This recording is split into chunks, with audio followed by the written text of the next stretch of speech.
ഇന്നത്തേത് ഈ നല്ല മഴയുള്ള സമയത്ത് ചൂട് ചായയുടെ കൂടെ കഴിക്കാൻ പറ്റിയ ഒരു അടിപൊളി സ്നാക്സാണ്.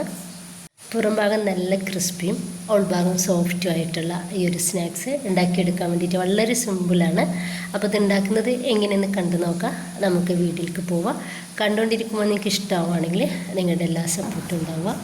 ഇതിന് വേണ്ടിയിട്ട് ഞാൻ ഒരു 2 ഉരുളക്കിഴങ്ങും 2 വലിയ ചിക്കൻ്റെ പീസും എടുത്തിട്ട് അതൊന്ന് ഉപ്പിട്ടിട്ട് ഒന്ന് വേവിച്ച് വെച്ചിട്ടുണ്ട്. ഇനിയിപ്പോൾ ഞാനിവിടെ കുറച്ച് കാബേജും സവോളയും തക്കാളിയും എടുത്തിട്ടുണ്ട്. ഇതിൻ്റെ ക്വാണ്ടിറ്റിയൊക്കെ നിങ്ങൾക്ക് എത്ര വേണം അതിനനുസരിച്ച് എടുക്കുക. ഞാനിവിടെ കുറച്ച് അധികം എടുത്തിട്ടുള്ളത് കാബേജാണ്. നന്നായിട്ട് ചൂടായിട്ടുള്ള പാനിലേക്ക് ഞാൻ 2 ടേബിൾ സ്പൂൺ വെളിച്ചെണ്ണ ഒഴിച്ചു കൊടുത്തിട്ട് അതിലേക്ക് ഈ ഒരു വെജിറ്റബിൾസ് മൊത്തത്തിലായിട്ട് ഇട്ട് കൊടുക്കുന്നുണ്ട്. മൊത്തത്തിലായിട്ട് ഇട്ട് കൊടുക്കുക. ഇതിലോട്ട് ആവശ്യത്തിലുള്ള ഉപ്പ് കൂടി ചേർത്ത് കൊടുക്കുക. നന്നായിട്ട് ഒന്ന് മിക്സാക്കി കൊടുക്കുക. എന്നിട്ട് മീഡിയം ടു ഹൈ ഫ്ലെയിമിൽ ഇട്ടിട്ട് നമുക്ക് വേഗത്തിൽ ഇതൊന്ന് റെഡിയാക്കി എടുക്കാം. വെജിറ്റബിൾസൊക്കെ നമുക്ക് വേഗത്തിൽ റെഡിയായിട്ട് കിട്ടണമെന്നുണ്ടെങ്കിൽ തീരും കട്ടില്ലാത്ത രീതിയിൽ വേണം നമ്മളൊന്ന് അരിഞ്ഞെടുക്കാൻ വേണ്ടിയിട്ട്. മൂടി വെക്കുക. അപ്പം നമുക്കിത് വേഗത്തിൽ റെഡിയായിട്ട് കിട്ടും. ഇടയ്ക്കൊന്ന് നമ്മൾ ഇതുപോലെ ഇളക്കി കൊടുക്കാൻ വേണ്ടിയിട്ട് മറക്കണ്ട. ഇപ്പോൾ ഒരു വെജിറ്റബിൾസ് മൊത്തത്തിൽ വേവായ സമയത്ത് ഞാനിതിലേക്ക് കുറച്ച് പൗഡറുകൾ ചേർക്കുന്നുണ്ട്. ഇഞ്ചിയുടെയും വെളുത്തുള്ളിയുടെയും സവോളയുടെയും പൊടികളാണ് ചേർക്കുന്നത്. അപ്പോൾ നിങ്ങൾക്ക് ഇഞ്ചിയുടെയും വെളുത്തുള്ളിയുടെയും പേസ്റ്റ് ചേർത്ത് കൊടുക്കട്ടോ. 1 ടീസ്പൂൺ മഞ്ഞൾപ്പൊടി, 1 ടീസ്പൂൺ മുളക് പൊടി, 1 ടീസ്പൂൺ കാശ്മീരി മുളക് പൊടി, 1 ടീസ്പൂൺ മല്ലിപ്പൊടി, കുറച്ച് ഗരം മസാല പൗഡർ കൂടി ചേർത്ത് കൊടുത്തിട്ടുണ്ട്. നന്നായിട്ടൊന്ന് മിക്സ് ആക്കി കൊടുക്കുക. അപ്പോൾ നമ്മൾ ഈ ഒരു പൊടികൾ ചേർത്ത് കൊടുക്കുമ്പോൾ ഒരു പ്രത്യേക ടേസ്റ്റ് ആയിരിക്കും നമ്മുടെ സ്നാക്സിന്. 1-2 മിനിറ്റിൻ്റെ ശേഷം നമ്മൾ റെഡിയാക്കി വെച്ചിട്ടുള്ള ആ ഒരു ഉരുളക്കിഴങ്ങ് പുഴുങ്ങിയതും അതുപോലെ ചിക്കന് വേവിച്ചതൊന്ന് പിച്ചിട്ടും നമ്മളിതിലേക്ക് ഇട്ട് കൊടുക്കുക.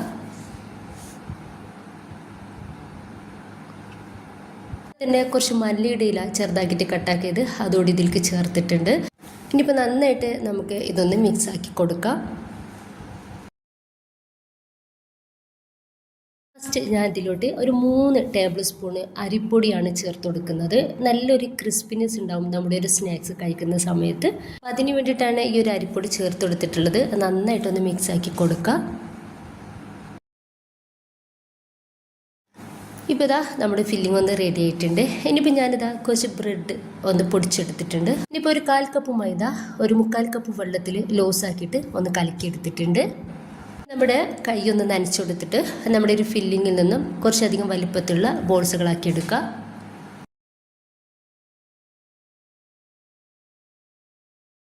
ഇതിനുശേഷം നമ്മൾ കയ്യിൽ വെച്ചിട്ട് ഇതുപോലെ ജസ്റ്റ് ഒന്ന് പ്രസ്സാക്കി കൊടുക്കുക.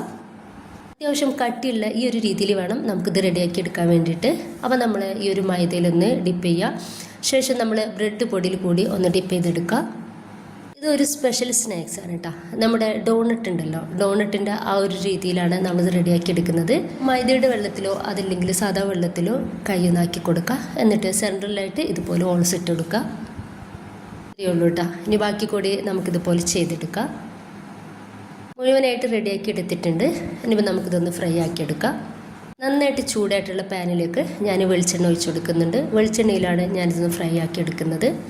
ഇനിയിപ്പോൾ ഇതാ നമുക്ക് നമ്മുടെ ഒരു സ്നാക്സ് ഓരോന്നായിട്ട് ഇട്ട് കൊടുത്തിട്ട് റെഡിയാക്കി എടുക്കാം.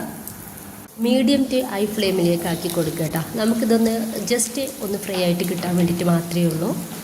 അടിഭാഗം റെഡിയായിട്ട് കിട്ടിയാൽ നമുക്കിതുപോലെ മറിച്ചിട്ട് കൊടുക്കാം.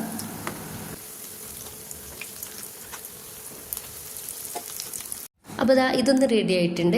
ഈ ഒരു സമയത്ത് നമുക്കിത് എണ്ണയിൽ നിന്നും ഒന്ന് കോരി മാറ്റാം.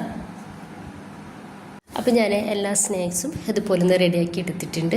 ഇത് ഉണ്ടാക്കിയെടുക്കാൻ വേണ്ടിയിട്ട് വളരെ സിമ്പിളാണ് കേട്ടോ. കുഴക്ക് പരത്തി ഒന്നും ചെയ്യേണ്ട. ഏകദേശം നമുക്ക് ഇതിനെടുത്തിട്ടുള്ളത് ഒരു 15 മിനിറ്റ് ടൈം മാത്രമാണ്. വേഗത്തിൽ നമുക്കിതൊന്ന് റെഡിയാക്കി എടുക്കാൻ വേണ്ടിയിട്ട് പറ്റും. നല്ല ടേസ്റ്റുള്ള ഒരു സ്നാക്സ് തന്നെയാണ് ഇത്. ഉൾഭാഗം ഏകദേശം ഒരു ക്രിസ്പിനെസ് ഉണ്ട്. അപ്പോൾ എല്ലാവരും ഉണ്ടാക്കി നോക്കുക. നിങ്ങളുടെ അഭിപ്രായങ്ങൾ അറിയിക്കുക. ഇഷ്ടമായിട്ടുണ്ടെങ്കിൽ നിങ്ങളുടെ എല്ലാ സപ്പോർട്ടും ഉണ്ടാവുക. ഇൻഷാ അല്ലാഹ്. ഓക്കെ.